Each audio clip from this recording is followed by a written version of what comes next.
How to manage inventory in Wix Studio. To do that, what you can do is you can head over right here to your catalog, head over to your store products, and then click onto this inventory option.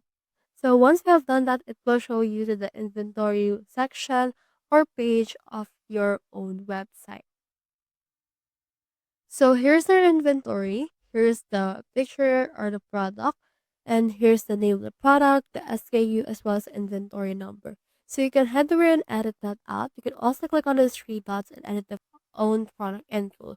For example, let's add some product or some inventory for this one. Let's make it 40 and let's make this 40 as well. And let's diminish the stock for this one to 10. So you can head over and then bulk edit your own product page right here. You can bulk edit the number of stocks that you have and then it will be applied automatically.